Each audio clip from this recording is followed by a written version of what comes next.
Chairman Scott, Ranking Member Gillibrand, and members of the committee, thank you so much for this opportunity. The inflationary legacy of the Biden administration has harmed all Americans, but especially seniors. And sadly, this inflation in part is a direct consequence of three major policy failures. One, massive red tape. Two, increased welfare. And three, few work requirements in welfare. This trifecta of bad policy has reaped big inflation. Let me quickly talk about each of them. Number one, massive red tape.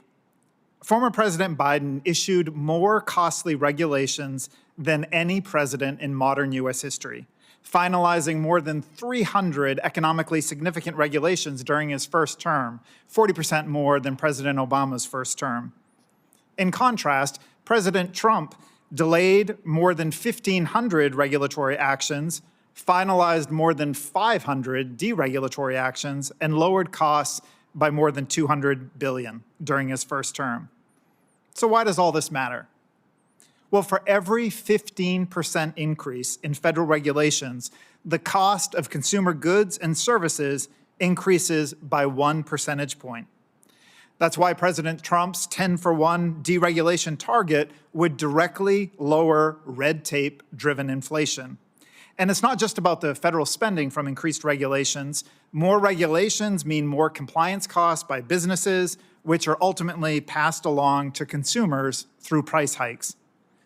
Overall, the Biden administration expansion of the regulatory state added $1.7 trillion worth of new costs to taxpayers over a decade. Number two, increased welfare. In 2021, the Biden administration pushed through a 27% increase in food stamp benefits. After failing to receive congressional approval for an increase in the Thrifty Food Plan, the Biden administration unilaterally used guidance to increase this or to create this $250 billion welfare expansion, the largest in the program's history.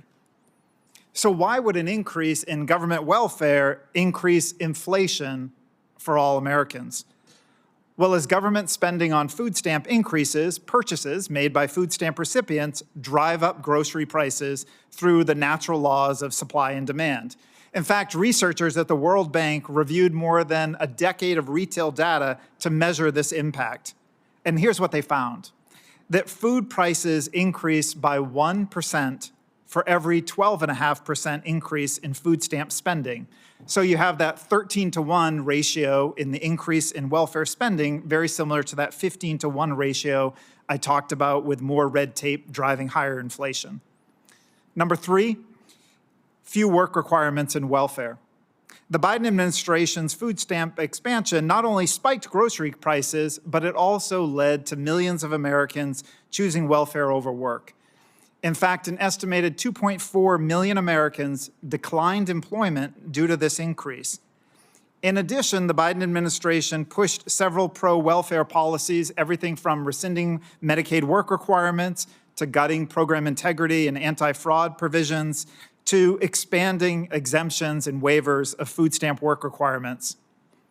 The number of able-bodied people on Medicaid and food stamps is higher today than it was when the unemployment rate was near 15% during the COVID lockdowns. And in fact, these two programs alone are expected to cost taxpayers close to $9 trillion over the next decade. And more spending in Medicaid and food stamps on able-bodied adults who are working age means less resources available in the safety net for seniors and those with disabilities. In fact, over 60% of able-bodied adults on Medicaid or food stamps do not work at all.